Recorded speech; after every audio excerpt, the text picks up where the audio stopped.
Selamat pagi, salam sehat bagi kita semua.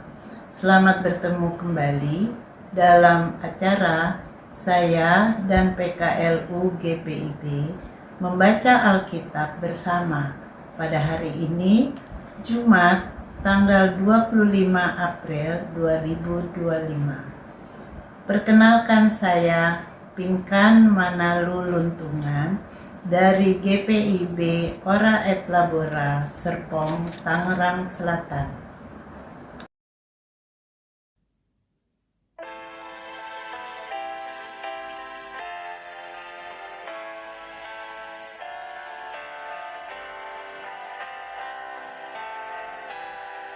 Suci, suci, suci, Tuhan Maha Kuasa, Dikau kami puji di bagian teduh.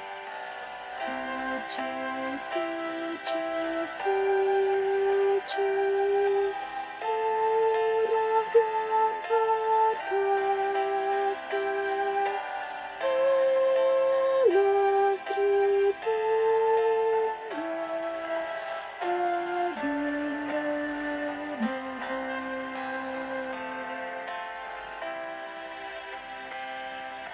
Suci, suci, suci, Kau kudus tersungkur di depan tahta-Mu, memberi mahkotanya.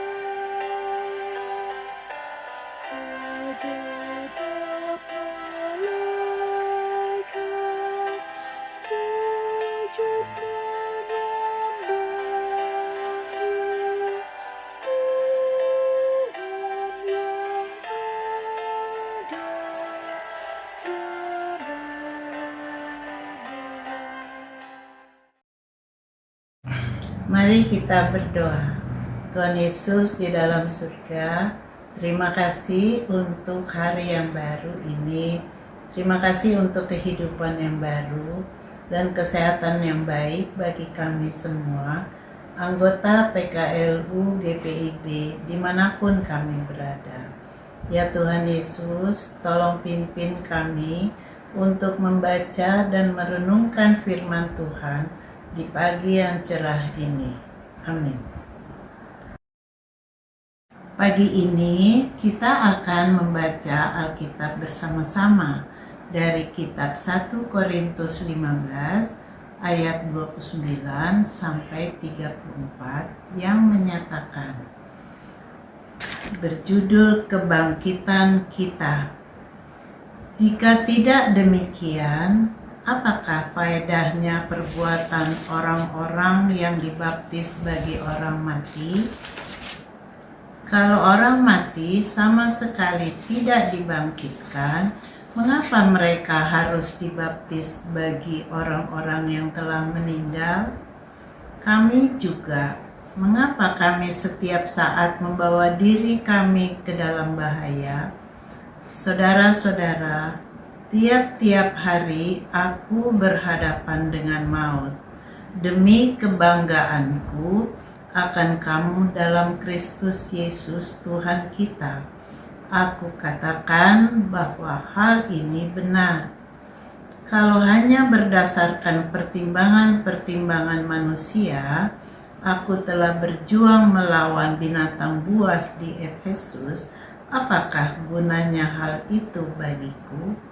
Jika orang mati tidak dibangkitkan, marilah kita makan dan minum, sebab besok kita mati.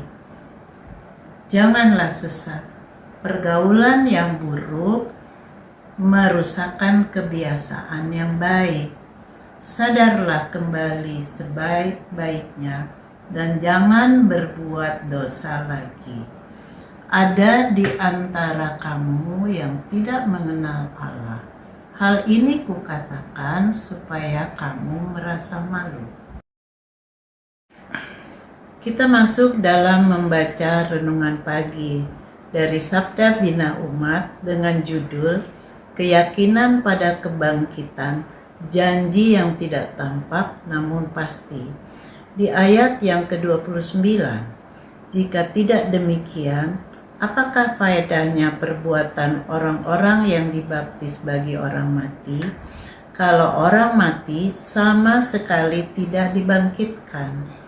Mengapa mereka mau dibaptis bagi orang-orang yang telah meninggal? Bacaan pagi ini merupakan kelanjutan dari argumentasi Paulus tentang kebangkitan. Paulus mengajukan sebuah pertanyaan retoris. Jika orang mati tidak dibangkitkan, mengapa ada orang yang dibaptis bagi orang mati? Beberapa penafsir berpendapat bahwa dibaptis bagi orang mati adalah sebagai praktek yang dilakukan kepada orang yang telah meninggal tetapi belum dibaptis, sebagai tanda solidaritas dengan para martir yang telah meninggal demi iman mereka, sebagai tindakan untuk orang-orang yang meninggal karena dosa atau hukuman Tuhan. Praktek baptisan seperti ini dilakukan oleh sejumlah jemaat di Korintus yang mungkin terpengaruh oleh konsep-konsep magis yang berkembang pada zaman itu, terutama yang berhubungan dengan dunia roh dan kepercayaan terkadang nasib orang mati. Frasa dibaptis bagi orang mati digunakan Paulus sebagai jembatan untuk mengkritisi mereka yang tidak percaya pada kebangkitan orang mati, tetapi melaksanakan baptisan kepada mereka yang sudah mati.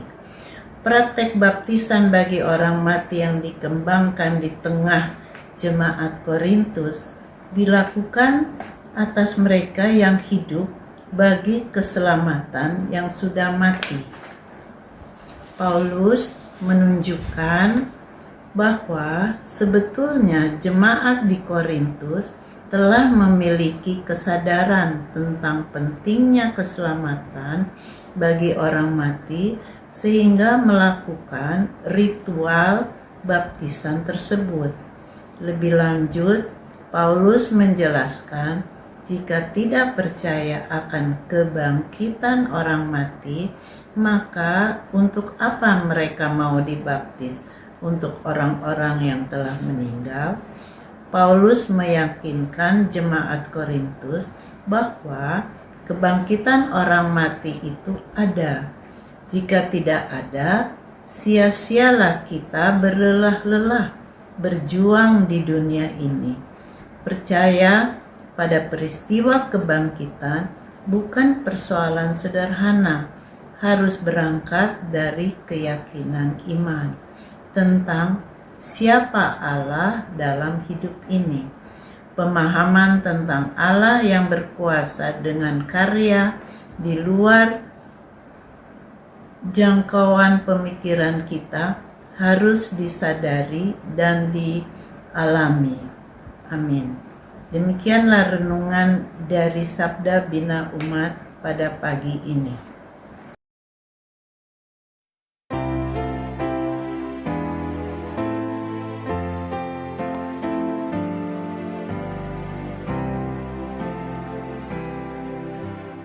Tuhan, Kau kekal Raja hati kami. Kami tak sesal ikut firman-Mu.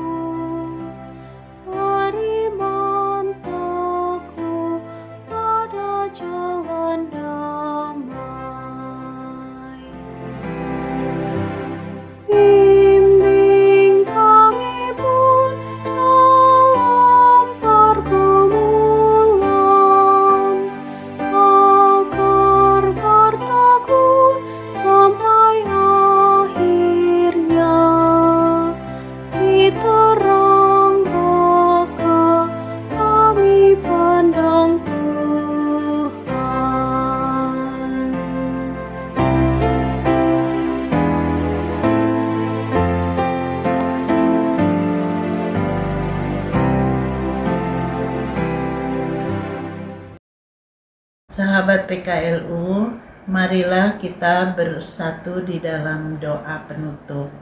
Tuhan Yesus, Tuhan dan Juru Selamat kami, terima kasih Tuhan untuk waktu yang Tuhan berikan kepada kami semuanya, anggota PKLU, untuk membaca, merenungkan dan firman Tuhan.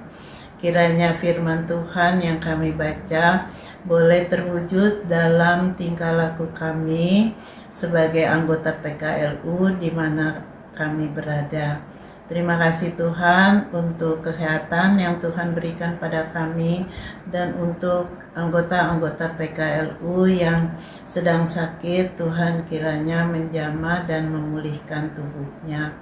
Bapa dalam surga, kiranya kasih karunia dan damai sejahtera Kristus boleh ada bersama kami seluruh anggota PKLU GPIB.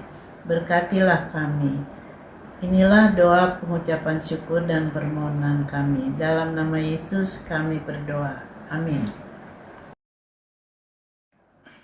Demikianlah sahabat PKLU di mana saja berada, acara saya dan PKLU GPIB membaca Alkitab bersama. Tuhan Yesus memberkati kita semua. Amin.